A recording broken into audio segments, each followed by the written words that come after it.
السلام علیکم ناظرین کرام، امید کرتی ہوں کہ آپ سب خیریت سے ہوں گے اور اللہ تعالیٰ کی رحمتوں کو اور برکتوں کو سمیٹنے میں مصروف ہوں گے۔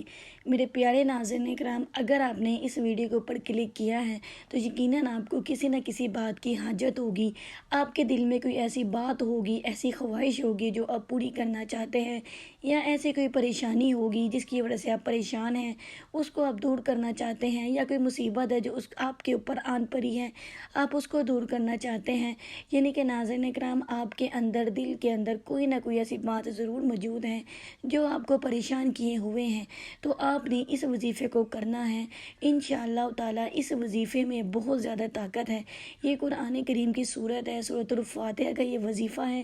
جس کسی نے بھی اس وظیفے کو کیا ہے، اللہ تعالیٰ نے اس کی پریشانی کو، مشکل کو دور کیا ہے اور اس کی حاجت کو، خواہش کو، مراد کو پورا فرمایا ہے۔ ناظرین کرام، اس ویڈیو میں آپ کو مکمل وظیفے کا طریقہ بتایا گیا ہے۔ آپ نے ہماری ویڈیو کو آخر تک دیکھنا ہے تاکہ آپ وظیفے کو اچھے طریقے سے سمجھ سکیں اور اس کی برکات سے مکمل فائدہ اٹھا سکیں۔ تو ناظرین کرام، میں امید کرتی ہوں آج کا یہ وظیفہ آپ لوگوں کے لیے بہت زیادہ فائدہ مند ثابت ہوگا اور آپ کی مراد کو پورا کرنے میں بہت ہی زیادہ کارآمد ثابت ہوگا۔ تو ناظرین کرام، اسی کے ساتھ ہم آغاز کرتے ہیں اپنے وظیفے کا۔ بسم اللہ الرحمن الرحیم۔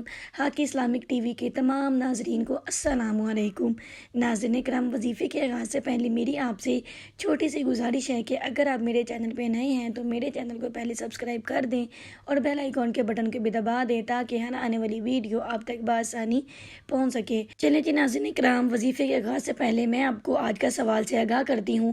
آپ نے اس کا جواب ہمیں کمنٹ سیکشن میں لازمی دینا ہے۔ ناظرین کرام، آج کا سوال یہ ہے کہ دنیا میں دوسرے پیغمبر کا نام کیا ہے جو اس دنیا میں تشریف لائے؟ یہ ہے ناظرین کرام آج کے ویڈیو کا سوال۔ کمنٹ سیکشن میں لازمی اس کا جواب دیجیے گا تاکہ آپ کے معلومات میں اضافہ ہوتا رہے۔ تو چلیں جی ناظرین کرام، آپ کو لے کے چلتے ہیں آج کے وظیفے کی طرف۔ سب سے پہلے ہم آپ کو بتائیں گے کہ وظیفہ کرنے کی احتیاط مدت کیا ہے۔ ناظرین کرام، اس کا جو وقت ہے، آپ نے ایک مقررہ وقت سلیکٹ کرنا ہے۔ 7 دن کا یہ وظیفہ ہے، اس کی مدت 7 دن ہے اور آپ نے جب اس وظیفے کو کرنا ہے تو ایک ہی وقت پہ کرنا ہے۔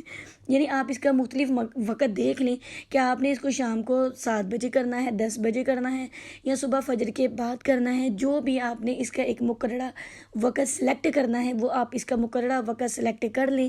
اس وقت آپ نے اس وظیفے کو کرنا ہے۔ جب آپ اپنا مقررہ وقت سلیکٹ کر لیں، طے کر لیں، تو آپ نے باوضو ہو کر اپنی جگہ پر بیٹھ جانا ہے۔ یہ وظیفہ باوضو ہو کر ہوگا۔ آپ نے باوضو ہو کر اپنی جگہ پر بیٹھ جانا ہے۔ ناظرین کرام، آپ نے بیٹھ کر سب سے پہلے 3 مرتبہ درود شریف پڑھنا ہے۔ درود شریف آپ نے وہ پڑھنا ہے جو آپ نماز میں پڑھتے ہیں، یعنی کہ درود ابراہیمی۔ اس کے بعد ناظرین کرام، جب آپ 3 مرتبہ درود شریف پڑھ چکے ہوں تو آپ نے 123 مرتبہ 123 ٹائم آپ نے سورۃ الفاتحہ کو پڑھنا ہے۔ سورۃ الفاتحہ الحمدللہ شریف کو کہا جاتا ہے۔ اس کو آپ نے 123 مرتبہ پڑھنا ہے اور اس کے بعد پھر سے 3 مرتبہ درود شریف پڑھنا ہے۔ ناظرین کرام، یہ ہمارا مکمل وظیفہ ہے۔ اس کو آپ نے 7 دن کرنا ہے انشاءاللہ تعالی۔ ناظرین کرام، 7 دن کے اندر اندر آپ کی حاجت جتنی بھی بڑی ہو، جتنی بھی بڑی آپ کی خواہش ہو، جتنا بھی بڑا آپ کا مقصد ہو، انشاءاللہ تعالی 7 دن کے اندر اندر آپ کی خواہش، آپ کی مراد، آپ کی حاجت اللہ کے حکم سے ضرور پوری ہوگی۔ ناظرین کرام، آپ نے اس وظیفے کو دل کے ساتھ کرنا ہے۔ اللہ تعالیٰ اپنے کلام کو رد نہیں کرتا۔ اللہ کے کلام میں بہت زیادہ طاقت ہے۔ آپ نے اللہ کے کلام کا واسطہ دے کر وظیفہ پڑھنے کے بعد اللہ کے حضور دعا کرنی ہے۔ انشاءاللہ تعالیٰ ناظرین کرام، 7 دن کے اندر اندر آپ کی حاجت پوری ہوگی، آپ کی دعا قبول ہوگی۔ ناظرین کرام، میں امید کرتی ہوں کہ آپ کو میرا آج کا وظیفہ بہت زیادہ فائدہ دے گا۔ ناظرین کرام، ہمارے چینل پہ جائیں، وہاں پہ آپ کو بہت سے وظیفے ملیں گے اور ایسے مجرب وظیفے ملیں گے جس کی وجہ سے آپ اپنی تمام زندگی کو سکون کا گہوارہ بنا سکتی ہیں۔ ناظرین کرام، امید کرتی ہوں کہ آج کی ویڈیو آپ کو پسند آئی ہوگی۔